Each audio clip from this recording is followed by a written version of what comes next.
إن الحمد لله نحمده ونستعينه ونستغفره ونتوكل عليه ونعوذ بالله من شرور أنفسنا ومن سيئات أعمالنا من يهده الله فلا مضل له ومن يضلله فلا هادي له ونشهد أن لا إله إلا الله وحده لا شريك له ونشهد أن سيدنا محمدًا عبده ورسوله۔ صحیح مسلم میں حضرت عمر بن خطاب رضی اللہ تعالی عنہ سے ایک حدیث مروی ہے اور بہت معروف ہے، آپ لوگ جانتے ہوں گے، پہلے بھی آپ نے سنی ہوگی، پڑھی ہوگی کہ نبی اکرم صلی اللہ علیہ وسلم نے فرمایا ان اللہ یرفع بہذا الکتاب اقواما ویدع بہ آخرین۔ اللہ تعالیٰ اس کتاب قرآن مجید کے ذریعے سے کچھ قوموں کو بلندی عطا کرتا ہے اور کچھ قوموں کو ذلت اور پستی سے ہمکنار کرتا ہے۔ ان اللہ یرفع بہذا الکتاب اقواما ویدع بہ آخرین۔ تو اس حدیث سے جو بات ہمارے سامنے آتی ہے کہ قرآن مجید ایک دو دھاری تلوار ہے، یہ عروج کا زینہ بھی ہے اور یہ زوال کا زینہ بھی ہے۔ یہ لوگوں کو اوپر بھی اٹھاتی ہے اور نیچے بھی کر دیتی ہے۔ یوں سمجھ لیجئے کہ یہ ایک قیامت ہے، ایک قیامت ہے، قرآن مجید ایک قیامت ہے۔ قیامت کے بارے میں وہاں سورہ واقعہ میں کہا گیا نا، خافضۃ رافعہ، رافعہ ہے قیامت، کچھ لوگوں کو بلند کرے گی۔ یہ دن، قیامت کا دن کچھ لوگوں کو بلند کرے گا اور کچھ لوگوں کو ذلیل کرے گا، پست کرے گا۔ قرآن مجید کا بھی یہی معاملہ ہے۔ دیکھیے اللہ سبحانہ و تعالی نے جب انبیاء کا سلسلہ شروع کیا تو انبیاء کے پاس ہدایت بھیجی۔ پہلے انسان حضرت آدم کو نبی بنایا گیا اور فرشتے بھیجے گئے، جبریل بھیجے گئے اور صحف عطا کیے گئے۔ ایک حدیث میں یہ بات آئی ہے کہ 4 کتابیں دی گئیں اور 100 صحف دیے گئے، 4 کتابیں اور 100 صحیفے۔ قرآن مجید میں بھی اجمالاً اس کا ذکر ہے، صحف ابراہیم و موسیٰ، ابراہیم علیہ السلام کو بھی صحیفے دیے گئے اور موسیٰ علیہ السلام کو بھی صحیفے دیے گئے۔ یہ صحیفے حضرت موسیٰ کو جو دیے گئے تھے وہ تورات کے علاوہ تھے۔ تو سب سے پہلے جو صحیفے دیے گئے 10 صحیفے، 100 میں سے 10 صحیفے وہ حضرت آدم کو دیے گئے، اور ایک روایت میں ہے کہ پھر ان کے بیٹے شیت علیہ السلام کو، شیت بن آدم کو 10 صحیفے دیے گئے، حضرت نوح کو صحیفے دیے گئے، وغیرہ وغیرہ۔ اب یہ جو 4 بڑی کتابیں ہیں، 1300 قبل مسیح میں حضرت موسیٰ علیہ السلام کو تورات دی گئی۔ 300 سال بعد 1000 قبل مسیح میں حضرت داؤد کو زبور دی گئی، اور اس کے 1000 سال بعد حضرت عیسیٰ ابن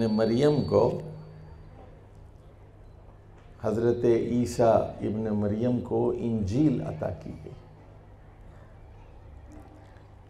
اور اس کے 600 سال بعد، حضرت عیسیٰ کے 600 سال بعد نبی اکرم صلی اللہ علیہ وسلم کو قرآن مجید دیا گیا۔ آج اتفاق سے 25 دسمبر ہے، دنیا کی آدھی سے زیادہ آبادی کرسمس مناتی ہے۔ اس موقع پر شاید یہ کہنا بہت مناسب ہے کہ اللہ تعالیٰ نے حضرت عیسیٰ اور انجیل کے بارے میں قرآن مجید میں کیا کہا۔ حضرت مریم گود میں نومولود بچے کو لے کر آئیں۔ قوم کے لوگوں نے کہا، مریم تم نے یہ کیا پاپ کر ڈالا؟ یہ پاپ، تمہاری تو شادی نہیں ہوئی، یہ بچہ کہاں سے پیدا ہوا؟ فَأَشَارَتْ إِلَيْهِ۔ سورہ مریم پڑھ لیجئے، آیت نمبر 28، 29، 30۔ حضرت مریم نے کچھ نہیں کہا۔ نومولود بچہ 4-5 دن کا بچہ ہے، بچے کی طرف اشارہ کیا۔ لوگوں نے کہا، ہم اس سے کیسے بات کریں؟ یہ تو نومولود بچہ ہے، 4-5 دن کا بچہ ہے، ہم کیسے بات کریں اس سے؟ بچہ بول اٹھا۔ 3 باتیں دیکھیں، انی عبداللہ، انی عبداللہ، میں اللہ کا بندہ ہوں۔ یہ نہیں کہا میں اللہ ہوں، یہ نہیں کہا میں خدا ہوں، خدا کا بیٹا ہوں۔ کیا فرمایا؟ انی عبداللہ۔ پہلی بات، حضرت عیسیٰ کی زبان سے 4-5 دن کی عمر میں پہلا جملہ کیا نکلا؟ انی عبداللہ۔ دوسرا جملہ، آتانی الکتاب، مجھے کتاب عطا کی گئی ہے۔ آتانی الکتاب، مجھے ایک کتاب عطا کی گئی ہے۔ آج ایک کتاب موجود نہیں ہے، آج سرکاری طور پر 4 اناجیل ہیں، جنہیں اناجیل اربعہ کہتے ہیں۔ آپ بائبل کھول لیجئے، دیکھیے 4 اناجیل ملتے ہیں نیو ٹیسٹمنٹ میں۔ Bible according to John, according to Mark, according to Matthew. تو متی کی انجیل، یوحنا کی انجیل، مرقا کی انجیل، یہ 4 انجیلیں ملتی ہیں، مختلف لوگوں نے لکھی ہیں۔ اصل انجیل نہیں ہے دنیا کے اندر اس وقت، ایک انجیل دنیا میں موجود نہیں ہے۔ آتانی الکتاب، انی عبداللہ، آتانی الکتاب وجعلنی نبیا، اور اللہ نے مجھے نبی بنایا ہے۔ اب دیکھیے، سب سے آخر میں قرآن مجید کو نازل فرمایا گیا۔ سورۃ الانبیاء کی آیت نمبر 10 میں ارشاد ہوا کہ لَقَدْ أَنزَلْنَا إِلَيْكُمْ كِتَابًا، لَقَدْ أَنزَلْنَا إِلَيْكُمْ كِتَابًا، لوگو تمہاری طرف، تم لوگوں کی طرف ایک کتاب نازل کی گئی ہے۔ الیکم، تم لوگوں کی طرف۔ لقد انزلنا الیکم کتابا فیہ ذکرکم، فیہ ذکرکم افلا تعقلون، اس میں تمہارا ہی ذکر ہے، تمہاری بات ہے، تمہاری اس میں فلاح ہے، تمہارا ذکر ہے، تمہاری کتاب ہے، یہ تمہاری بھلائی کی کتاب ہے۔ عقل سے کام نہیں لیتے، غور و فکر نہیں کرتے، افلا تعقلون۔ اب میں آتا ہوں اس موضوع پر، لیکن پہلے کچھ ہم بات کریں گے تورات کی اور یہودیوں کی، اور کچھ زبور کی بات کریں گے، کچھ انجیل کی کریں گے، پھر قرآن مجید کی طرف آئیں گے۔ جب یہودیوں کو، بنی اسرائیل کو تورات عطا کی گئی تو تورات میں قانون تھا۔ آج بھی تورات، بائبل اگر آپ دیکھیں تو اس کے ابتدائی 5 ابواب وہ تورات کی تعلیمات پر مشتمل ہے۔ تورات نہیں ہے وہ، تورات کی اس میں کچھ تعلیمات ہیں، جینیسس اور ڈیٹرانومی، کتاب پیدائش وغیرہ 5 ابواب ہیں اس کے۔ اس میں آج بھی کچھ قانون پایا جاتا ہے، کچھ لا ہے، کچھ شریعت ہے، وہ شریعت موسوی ہے، بگڑی شکل ہی میں کیوں نہ ہو، قانون ہے۔ تورات میں قانون تھا، اور اسی قانون کے مطابق بنی اسرائیل کے انبیاء فیصلے کیا کرتے تھے۔ یعنی حضرت موسیٰ سے لے کر حضرت عیسیٰ تک، حضرت عیسیٰ بھی تورات کے قانون کے مطابق فیصلے کیا کرتے تھے، حضرت یحییٰ بھی اور حضرت داؤد بھی، حضرت سلیمان بھی، کیونکہ حضرت داؤد و سلیمان کو کوئی نئی شریعت نہیں دی گئی تھی، حضرت عیسیٰ اور ان کے خالہ زاد بھائی حضرت یحییٰ کو بھی کوئی نئی شریعت نہیں دی گئی تھی۔ بنی اسرائیل کے سارے انبیاء شریعت موسوی پر گامزن تھے، اسی کے مطابق فیصلے ہوا کرتے تھے۔ لیکن یہودیوں نے کیا کیا کہ وہ اپنے ہاتھ سے اس میں چیزیں شامل کرتے تھے لکھ کر۔ قرآن مجید نے کہا فَوَيْلٌ لِّلَّذِينَ يَكْتُبُونَ الْكِتَابَ بِأَيْدِيهِمْ ثُمَّ يَقُولُونَ هَذَا مِنْ عِنْدِ اللَّهِ۔ تباہی ہے، بربادی ہے، ہلاکت ہے ان لوگوں کے لیے جو اپنے ہاتھ سے تورات لکھتے ہیں اور کہتے ہیں ہذا من عند اللہ، یہ اللہ کی طرف سے ہے۔ یہ جرم کس نے کیا؟ یہ یہودی علماء نے کیا۔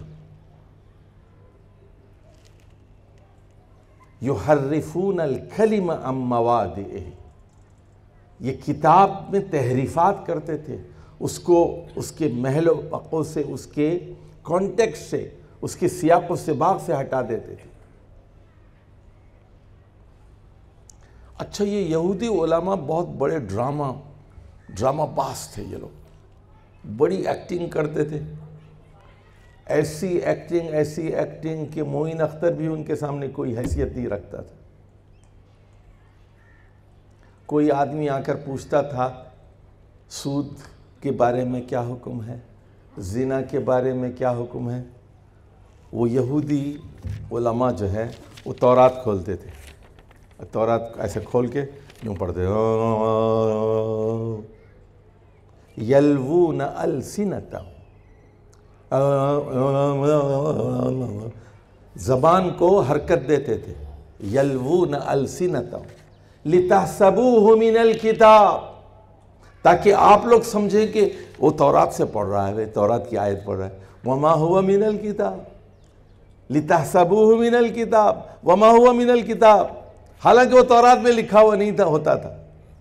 تورات کھول کے بیٹھتا تھا اور وہ اس میں سے پڑھنے کی ایکٹنگ کرتے تھے۔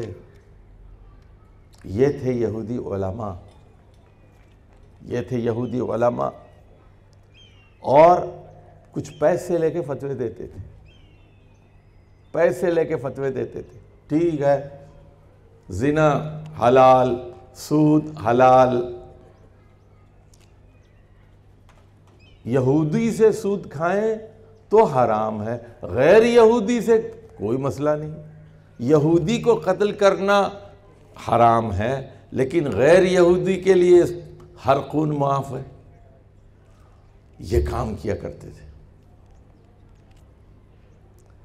اچھا، جہاں تک زبور کا تعلق ہے، زبور میں احکام نہیں تھے، زبور میں صرف نغمے تھے، حمدیہ کلام تھا، اللہ کی تعریفات تھی۔ اور حضرت داؤد علیہ السلام کی بڑی عجیب جامع شخصیت تھی، لوہار کے بیٹے تھے، زرہیں بناتے تھے، ہتھیار بناتے تھے، لوہار۔ 17 سال کی عمر میں طالوت علیہ السلام کی فوج میں داخل ہوئے، جالوت کو قتل کر دیا۔ حضرت طالوت نے کہا ہیرو بن گئے، جالوت کو قتل کر دیا۔ حضرت طالوت نے اپنی بیٹی ان سے بیاہ دی اور کہا کہ یہ اگلے بادشاہ ہوں گے۔ حضرت طالوت کے بعد حضرت داؤد بادشاہ ہوئے، بنی اسرائیل کے بادشاہ۔ لوہار تھے، اپنے ہاتھ سے کام کرتے تھے، رسول اللہ صلی اللہ علیہ وسلم نے فرمایا سب سے اچھی کمائی داؤد علیہ السلام کی ہے، اپنی ہاتھ سے کام کرتے تھے، محنت مزدوری، 15 دن روزے رکھتے تھے، 15 دن ناغا۔ سب سے اچھے روزے داؤد علیہ السلام کے، ایک دن روزہ ایک دن ناغا، ایک دن روزہ ایک دن ناغا۔ لوہار بھی ہیں، ہاتھ سے کام کرتے ہیں، بادشاہ ہیں، جج ہیں، فیصلے کرتے تھے، تورات کے مطابق فیصلے کیا کرتے تھے، راتوں کو جاگتے تھے، دیکھ رہے ہیں کیسی شخصیت ہے، اور روزے رکھتے تھے، مجاہد ہیں، لڑ رہے میدان جنگ میں، جالوت کو قتل کیا۔ اس کے بعد حضرت عیسیٰ علیہ السلام کو انجیل دی گئی، انجیل میں بھی تحریفات ہوئی۔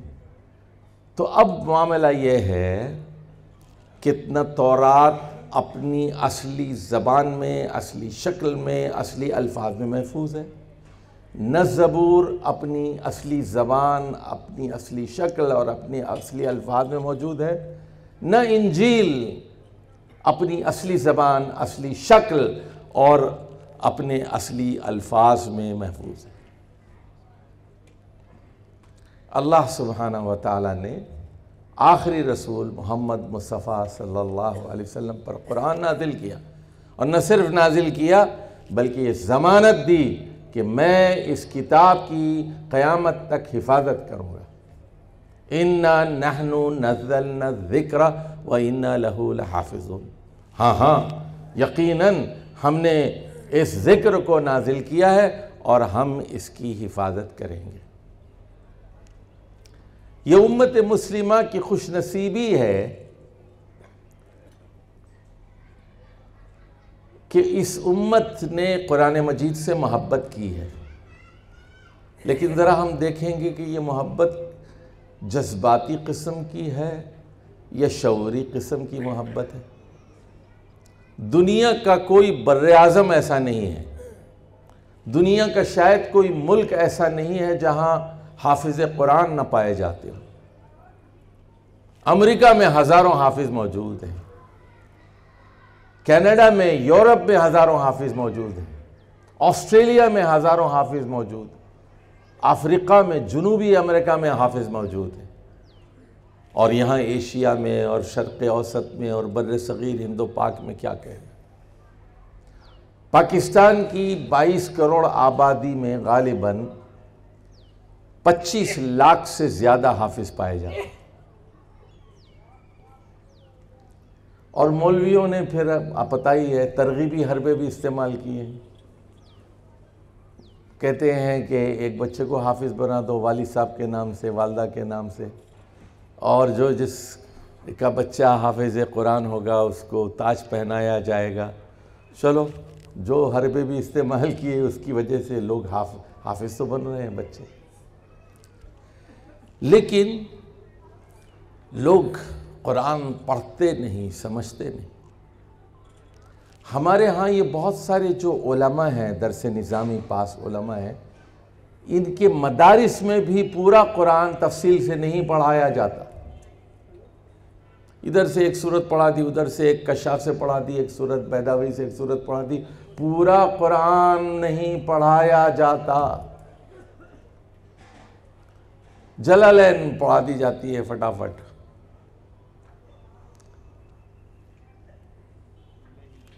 آپ دیکھتے ہیں رمضان میں پوری امت قرآن کو سنتی ہے، حافظ لہک لہک کر قرآن سناتے ہیں۔ نہ حافظ قرآن کو سمجھتا ہے، نہ تراویح میں سننے والے قرآن مجید کو سمجھتے ہیں۔ حافظ کو بھی نہیں پتا کہ کیا ہو رہا ہے، سننے والوں کو بھی پتا نہیں ہے کہ کیا ہو رہا ہے قرآن مجید۔ قرآن سے محبت کرنے والے لوگ اس امت کے اندر بے شمار پائے جاتے ہیں، لیکن قرآن مجید کے مفاہیم پر گرفت، فیہ ذکرکم، اس میں تمہارا ہی ذکر ہے، اس میں تمہارا ذکر ہے۔ آپ اپنا نام دیکھتے نہیں، اس میں میرے بارے میں کیا کہا گیا ہے۔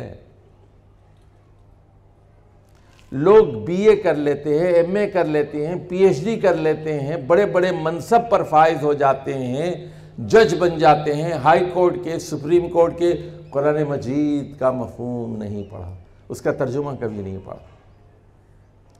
وزیر اعظم بن جاتے ہیں، وزیر بن جاتے ہیں، صدر بن جاتے ہیں، قرآن مجید کبھی پورا نہیں پڑھا۔ جس نے قرآن مجید کو نہیں پڑھا، یوں سمجھیے کہ وہ پیدا ہی نہیں ہوا۔ 30 سال آپ کی عمر ہو گئی، 40 سال ہو گئی، 50 سال ہو گئی، ابھی تک آپ نے قرآن مجید کو کھول کر دیکھا نہیں کہ اس کے اندر کیا ہے، کیا کہتا ہے، اس کے مضامین کیا ہیں، یہ کیا مطالبہ کرتا ہے، کیا تقاضا کرتا ہے۔ یہ امت مسلمہ کی کتنی بڑی بدبختی ہے کہ وہ اللہ کی اس کتاب سے غافل ہیں، چومتے ہیں، چاٹتے ہیں، حفظ کرتے ہیں اور کہتے ہیں قیامت کے دن تاج پہنایا جائے گا والدین کو۔ میں ایک بہت ہی دردناک سچا واقعہ آپ کو بتاتا ہوں۔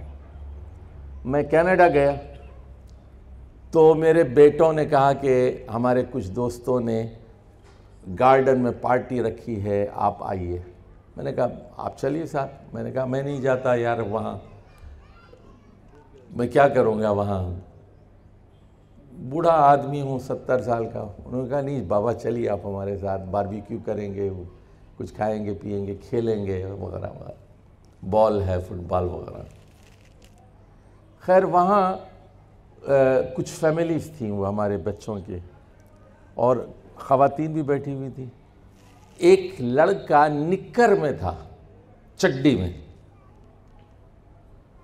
اور وہ آیا، میں یہاں بیٹھا ہوا تھا اور ادھر کچھ خواتین بیٹھی ہوئی تھیں، اور وہ آ کر اس نے چڈی سے یہ دیکھیں ٹیبل پر اس طرح پاؤں رکھا۔ لڑکیاں سامنے بیٹھی ہوئی ہیں، چڈی میں ہے وہ۔ میں نے اپنے بیٹے کو بلایا اور اس کو کہا کہ یہ تمہارا دوست ہے، یہ بدتمیز تمہارا دوست ہے، تم نے کیوں دوستی کی ہے اس سے، اس کو کیوں بلایا ہے یہاں؟ تم نے دیکھا نہیں لڑکیوں کے سامنے یہ چڈی میں کھڑے ہو کر ٹیبل پر ٹانگ رکھ دی ہے اس نے۔ میرا بیٹا کہنے لگا بابا آپ کو اس سے اکیلے میں بات کرنی ہوگی، آپ کو معلوم ہے وہ حافظ قرآن ہے۔ میں نے اس پر ایک پورا کالم لکھا تھا کہ چڈی میں ملبوس حافظ قرآن۔ پھر میرا بیٹا کہنے لگا کہ بابا اس سے آپ کو بات کرنی پڑے گی ایک کافر کی طرح۔ اب یہ آپ اس یہ نہ کہیں کہ وہ مسلمان ہے۔ دیکھیے ہمارا المیہ کیا ہے، بچے قرآن حفظ کر لیتے ہیں لیکن پڑھتے نہیں۔ تو میرے بھائیوں، جو میں آپ سے درخواست کرتا ہوں، التماس کرتا ہوں، وہ یہ کہ قرآن مجید پڑھنا شروع کر دو، اور قرآن مجید کی گلیوں سے واقفیت ہونی چاہیے آپ کو۔ جس طرح آپ کراچی میں رہتے ہیں نا، تو آپ کو شارٹ کٹ سارے پتہ ہیں، ادھر سے ادھر نکال لیتے ہیں، ادھر سے یہ نکال لیتے ہیں، پیچھے سے چلے جاتے ہیں نا۔ اور ویسے 1 گھنٹے کا راستہ آپ آدھے گھنٹے میں طے کر لیتے ہیں۔ وہ سڑک ٹوٹی ہوئی ہے، ادھر رش ہوگا، ادھر سے نکل لو، ادھر سے نکل لو، سارے گلی کوچوں سے آپ واقف ہیں۔ قرآن مجید کے گلی کوچوں سے بھی آپ کی واقفیت ہونی چاہیے۔ آپ کہتے ہیں نا کہ روٹی یہاں اچھی ملتی ہے، وہ مٹھائی وہاں اچھی ملتی ہے، نان وہاں اچھے ملتے ہیں، پائے وہاں اچھے ملتے ہیں، وہاں کی بریانی مشہور ہے، وہاں سے یہ لے کے آؤ، وہاں سے یہ لے کے آؤ، آپ کہتے ہیں نا، یعنی آپ کراچی کی جھاڑو ہیں، ایک ایک کوچے سے، ایک ایک گلی سے، ایک ایک بازار سے، ایک ایک دکان سے واقف ہیں۔ کیا قرآن مجید کے ساتھ بھی آپ کا یہ معاملہ ہے؟ آپ کو معلوم ہے کہ کون سی چیز قرآن مجید میں کون سی صورت میں ہے، کس جگہ ہے، کہاں ہے، یہ مضمون کہاں آیا ہے، کس انداز میں آیا ہے؟ اگر آپ ناواقف ہیں تو یوں سمجھیے کہ ابھی آپ پیدا نہیں ہوئے، بلکہ آپ کا ابھی حمل بھی قائم نہیں ہوا ہے۔ جس دن آپ قرآن مجید کو سنجیدگی سے پڑھنا شروع کریں گے تو پھر آپ یوں سمجھیے کہ ابھی آپ ماں کے پیٹ میں ہیں۔ ملک کیوں اس حالت کی طرف جا رہا ہے؟ ملک ٹوٹنے والا ہے، آدھا ملک ٹوٹ چکا ہے، اور روزانہ آپ کو یہ خبر سنائی جاتی ہے کہ یہ ڈیفالٹ کی طرف جا رہا ہے۔ آپ کی ایکسپورٹس کم ہے، امپورٹس زیادہ ہیں، آپ کا تجارتی خسارہ بہت ہے۔ آپ تو وہ عیاش افراد ہیں جو کتوں کے شیمپو منگواتے ہیں، میک اپ کا سامان منگواتے ہیں۔ آپ وہ عیاش لوگ ہیں جو سود پر قرض لے کر پیٹرول خریدتے ہیں۔ آپ کی بجلی سود کے قرض سے بنائی جاتی ہے۔ آپ وہ لوگ ہیں، آپ کے توندے بڑی ہوئی ہیں، اس پر 5 کلو چربی ہے، یہ چربی ملیشیا سے آئی ہے۔ سود پر آپ نے کھانے کا تیل خریدا ہے، سود پر قرض لیا ہے، اور کھانے کا تیل آپ کے پیٹ پر ہے، 5 کلو چربی آپ کے پیٹ پر ہے۔ آپ چٹورے ہیں۔ ملک ٹوٹ رہا ہے، ملک ڈیفالٹ کا خطرہ ہے۔ اسٹیٹ بینک آپ کے ہاتھ میں نہیں ہے، یہ اب خود مختاری آپ کی ختم ہو چکی ہے۔ دنیا میں شاید کوئی ملک ہمارے ملک کی طرح نہیں ہے جہاں 15% سود اسٹیٹ بینک کی طرف سے اعلان شدہ ہے۔ 15% سود، 15%۔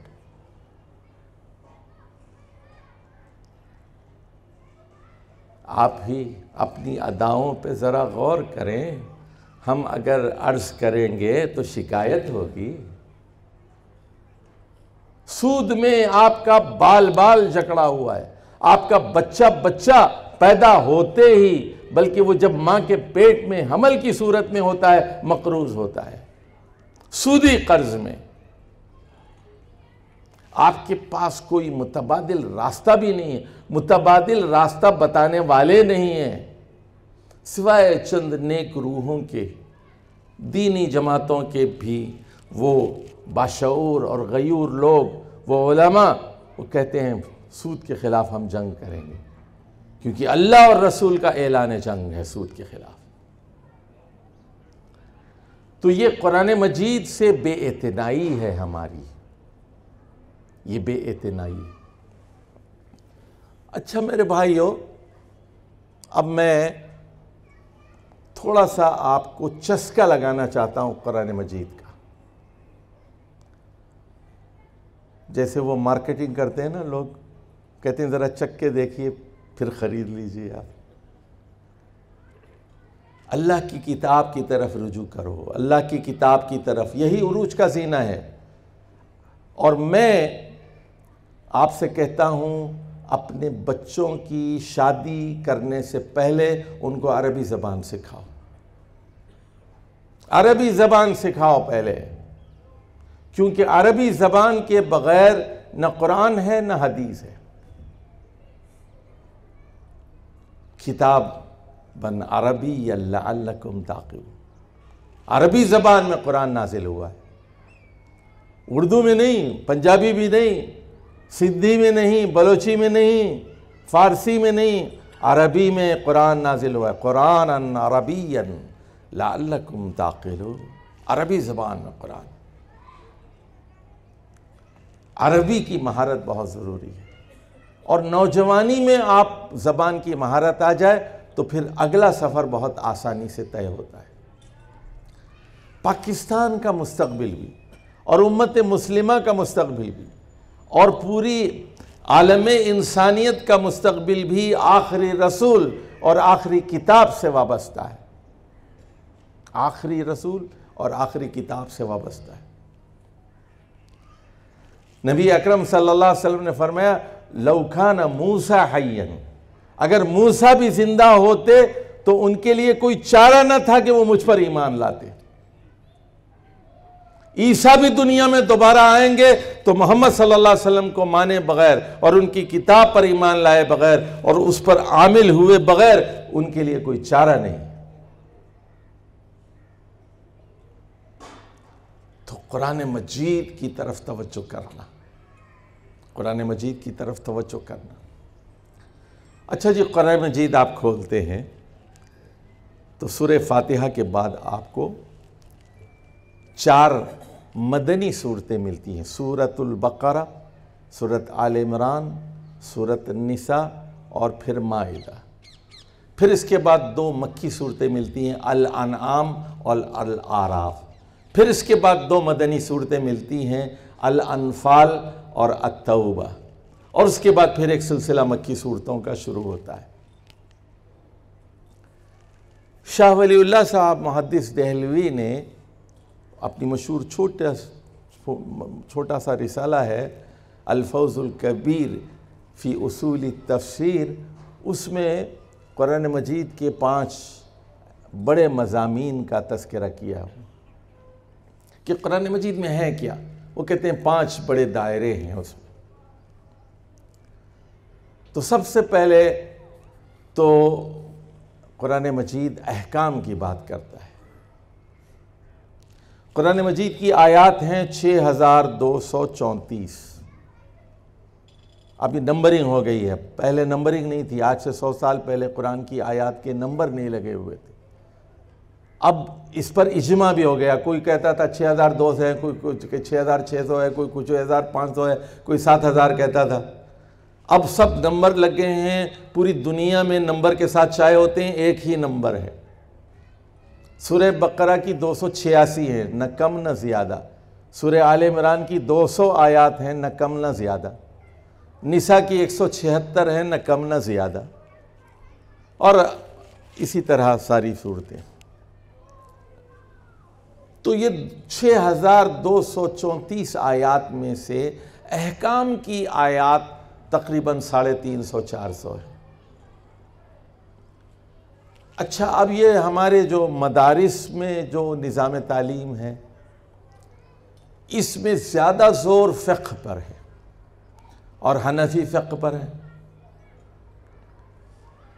اور جیسے امام شافعی آپ کے کوئی دشمن ہے، یا امام احمد بن حنبل کوئی غیر ہیں، مالک کوئی دوسرے ہیں، تو آپ کہتے ہیں کہ ہمارا امام بہت بڑا ہے اور ہمارے امام اعظم ہے، بس فقہ پڑھو۔ تو اس میں بھی زور یہی 350 آیات پر ہوتا ہے ان کا، باقی قرآن ان کی نگاہوں سے اوچھل ہوتا ہے۔ احکام کی آیات، اور احکام کی آیات کی تعویل بھی اپنے مسلک کے مطابق ہوتی ہے، ایک خاص دائرے میں رہ کر ان کو سمجھنے کی کوشش کی جاتی ہے۔ دوسری چیز جو قرآن مجید میں ہے، وہ کہتے ہیں تذکیر بھی آلاء اللہ ہے، اللہ تعالیٰ کی نعمتوں اور مہربانیوں اور عنایتوں کا تذکرہ ہے کہ اللہ نے زمین بنائی، آسمان بنایا، ہوا کا، پانی کا انتظام کیا، سبزیاں دیں آپ کو، میوجات عطا کیے، غلہ عطا کیا، آکسیجن فراہم کی۔ اس کی ربوبیت اور اس کے انعامات، آلاء اللہ کا ذکر ہے۔ فَبِأَيِّ آلَاءِ رَبِّكُمَا تُكَذِّبَانِ۔ اس کے بعد وہ یہ کہتے ہیں کہ قرآن مجید میں تذکیر بھی ایام اللہ ہے، کہ اللہ کے دن ان کا تذکرہ ہے اور اس سے نصیحت ہے۔ تذکیر بھی ایام اللہ۔ ایام اللہ کا مطلب ہے کہ اصطلاح ہے قرآن مجید کی، اللہ کے دن، ایام اللہ، یعنی وہ تاریخی دن جب تاریخی فیصلے ہوئے، جیسے 10 محرم کا دن ایک یادگار اور تاریخی دن، جب فرعون اور حامان دونوں کی فوجیں جنودہما دونوں کی فوجیں غرق کی گئیں۔ جب بنی اسرائیل کو بچا لیا گیا، جب سمندر نے حضرت موسیٰ اور بنی اسرائیل کو راستہ دے دیا، اور پانی کا ایک پہاڑ اس طرف تھا، پانی کا پہاڑ اس طرف تھا، پانی کا پہاڑ، اندازہ لگائیے، کہیں پانی کا پہاڑ دیکھا آپ نے؟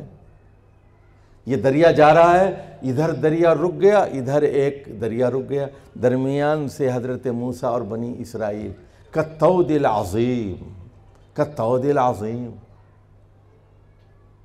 پہاڑ رک گیا، پانی رک گیا، حضرت موسیٰ اور بنی اسرائیل نے دریا پار کر لیا، اور ان کے پیچھے پیچھے حضرت موسیٰ، ان کے پیچھے پیچھے فرعون، حامان اور فرعون کی فوج آئی اور وہ غرق کی گئی۔ اب بنی اسرائیل دریا پار کر کے اوپر چڑھ گئے۔ وَأَغْرَقْنَا آلَ فِرْعَوْنَ وَأَنْتُمْ تَنْظُرُونَ، اور ہم نے آل فرعون کو غرق کیا اور تم پہاڑی کے اوپر سے دیکھ رہے تھے یہ منظر۔ دریا پار کر لیا تھا انہوں نے۔ تو اس کو کہتے ہیں ایام اللہ، اللہ کے دن،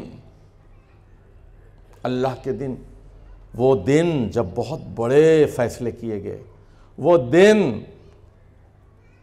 جب قوم عاد کو ہوا سے ہلاک کیا گیا، وہ دن جب ہومو سیکشول قوم لوط کو اوندھا کر کے مارا گیا، جعلنا عالیہا سافلہا، یہ مرد تھے جو مردوں سے تعلق رکھتے تھے، انہیں عورتوں سے دلچسپی نہیں تھی، ایسے قبیح افعال کرتے تھے، ان پوری بستی کو ایسے اٹھایا گیا اور اوندھا کر دیا گیا۔ ایام اللہ، یہ اللہ کے دن ہے۔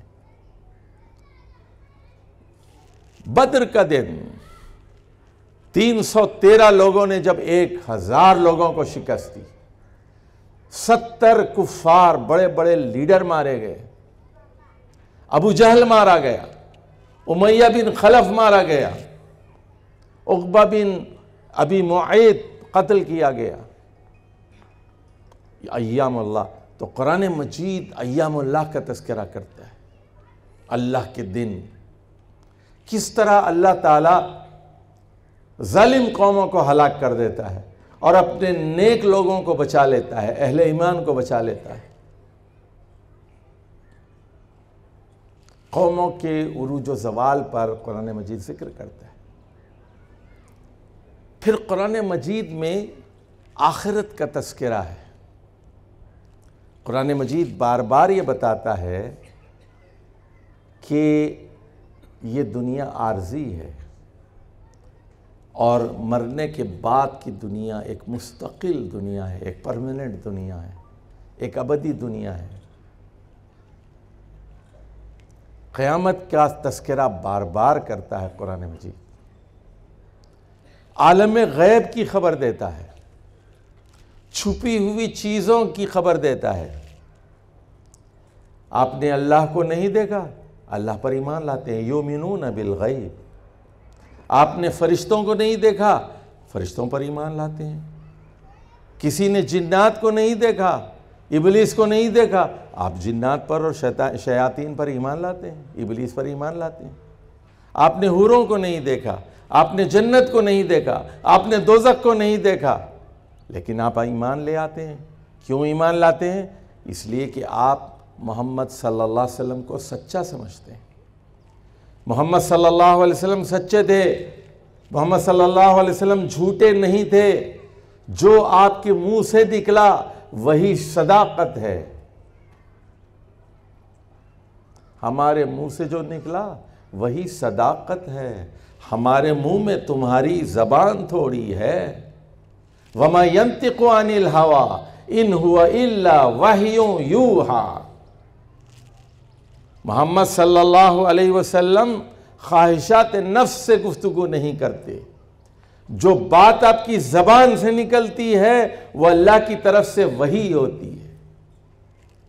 صحابہ نے کہا، اللہ کے رسول، کبھی آپ غصے میں ہوتے ہیں، کبھی آپ شاداں فرحاں ہوتے ہیں تو یہ بھی کیا من جانب اللہ ہے؟ فرمایا میرا غصہ بھی اللہ کی طرف سے ہے، میری مسکراہٹ بھی اللہ تعالیٰ کی طرف سے، اور اگر کوئی چیز اللہ کی مرضی کے خلاف ہو جائے فوراً ٹوک دیا جاتا ہے، فوراً اصلاح کر دی جاتی ہے۔ تو میرے بھائیوں، قرآن مجید کے مضامین پر آپ کی گرفت ہو۔ میں یہ بھی آپ کو بتا دوں کہ قرآن مجید کتاب الدلائل ہے۔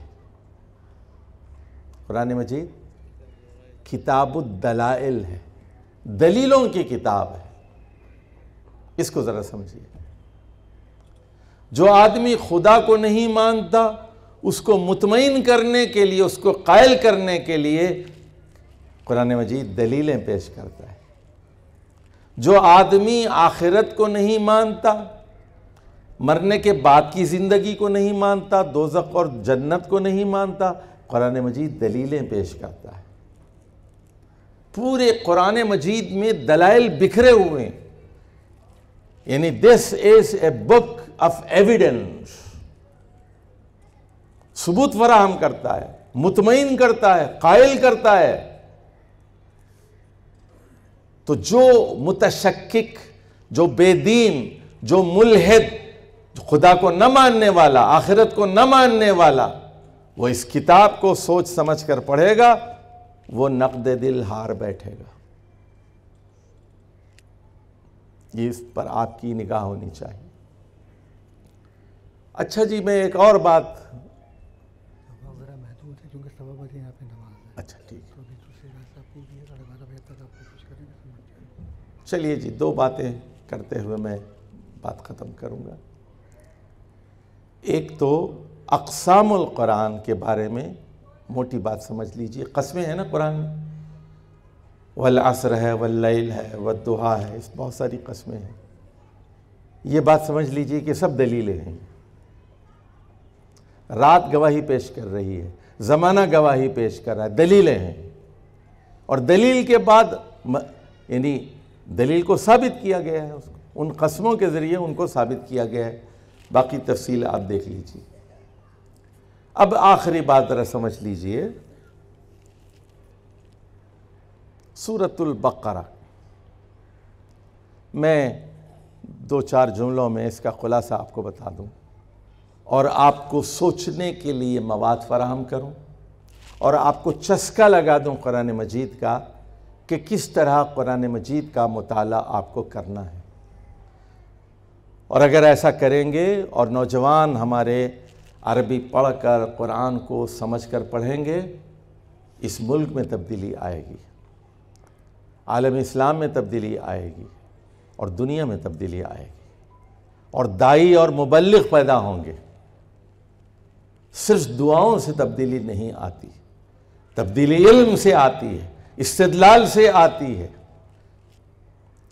سورۃ البقرہ کی 286 آیات ہیں، 286۔ اس کے آدھے ہوتے ہیں 143۔ اس کے 4 بڑے حصے ہیں سورہ بقرہ کے۔ یہ گھر میں جا کے کھولیں قرآن مجید کو، اس طرح پڑھیں جس طرح میں بتا رہا ہوں آپ۔ اس میں 39 آیات ابتدائی تمہید ہے، آخری 3 آیات وہ خلاصہ ہے، کنکلوژن ہے، درمیان میں 2 بڑے پیراگراف ہیں۔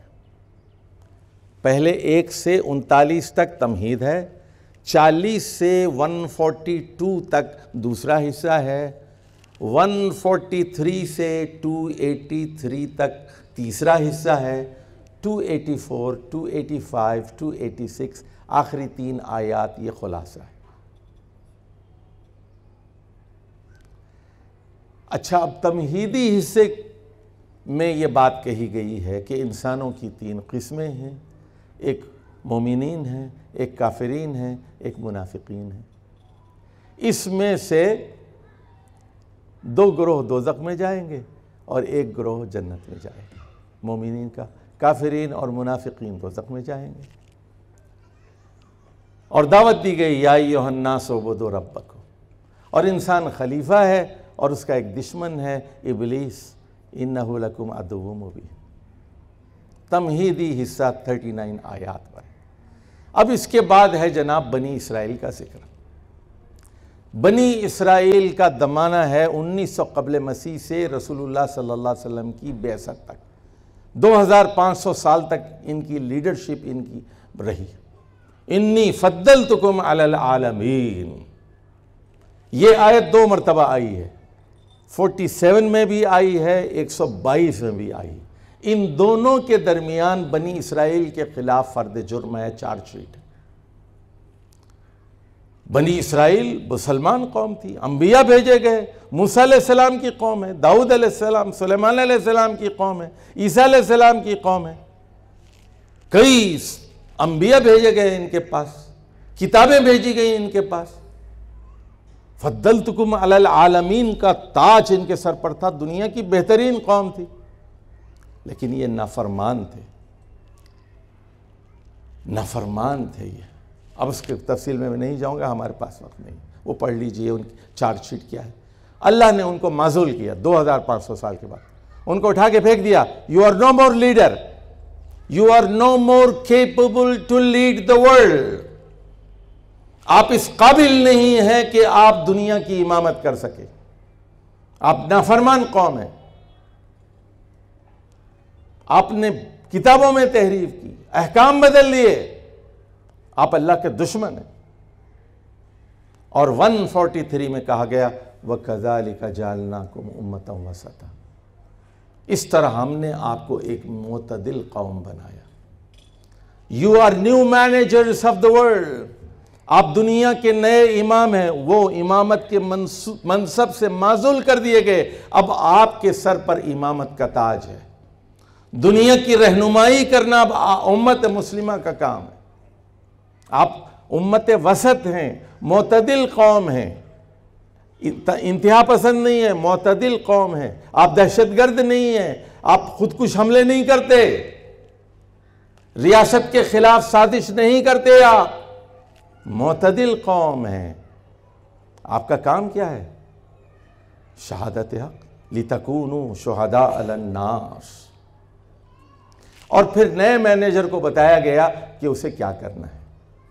نماز کے احکام دیے گئے، قبلے کے احکام دیے گئے، اور انفاق کے احکام دیے گئے، شادی بیاہ کے احکام دیے گئے، نکاح کے، طلاق کے، خلا کے، تجارت کے، سود کے، حیض کے، طہارت کے، سارے احکام آپ کو تیسرے حصے میں ملتے۔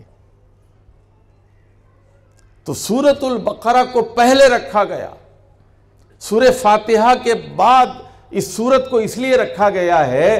آپ نے کہا اہدنا الصراط المستقیم، اللہ نے کہا پہلے سمجھو کہ تم کون ہو، پہلے پرانے مینیجر کو دیکھو، اس بدمعاش کو، بدمعاش کو کیوں برطرف کیا گیا، اس کو کیوں نوکری سے نکالا گیا، اس نے کیا کیا 420 کی تھی، کیوں فضلتکم علی العالمین کا تاج اس سے چھین لیا گیا تھا، کیوں اس کو بے عزت کیا گیا۔ اس کے بعد بتایا گیا اب آپ کو وقت پر آنا پڑے گا، یہ کام کرنا پڑے گا، یہ عبادت کے احکام ہیں، یہ تجارت کے احکام ہیں، یہ خاندانی زندگی ہے، یہ آپ کی اجتماعی زندگی ہے، ان احکام پر آپ کو عمل کرنا ہوگا۔ قصاص، کتب علیکم الصیام، روزے فرض کیے گئے ہیں، کتب علیکم القصاص، جان کے بدلے جان لی جائے گی، سارے احکام دے دیے۔ تو میرے بھائیوں، یہ ہے قرآن مجید، اللہ کی آخری کتاب۔ تو اس امت کا جو پڑھا لکھا طبقہ ہے، تو باقی 22 کروڑ عوام، یہاں تو لٹریسی ریٹ بہت کم ہے، ان کو اپنی زبان نہیں آتی، ان کو اردو نہیں آتی، انگریزی نہیں آتی، سندھی نہیں آتی، لکھنا پڑھنا نہیں آتا، کئی لوگوں کو خط نہیں لکھ سکتے، موبائل کو آپریٹ کرنا ان کے لیے مشکل ہے۔ تو لیڈرشپ کا بڑا کردار ہوتا ہے۔ قوموں کا عروج و زوال، نوجوان اگر لوگ پیدا ہوتے ہیں، پاکستان کے 22 کروڑ لوگوں میں سے فرض کیجئے اگر 1 لاکھ 2 لاکھ نوجوان عربی سیکھ کر قرآن اور سنت کے ماہر ہو جائیں اور وہ پھر نیچے لوگوں کو اس دعوت کے پیغام کو پہنچائیں، تو کوئی وجہ نہیں ہے کہ ہمارے ملک میں، عالم اسلام میں اور دنیا کے اندر ایک تبدیلی اور ایک انقلاب واقع نہ ہو۔ والسلام علیکم ورحمۃ اللہ وبرکاتہ۔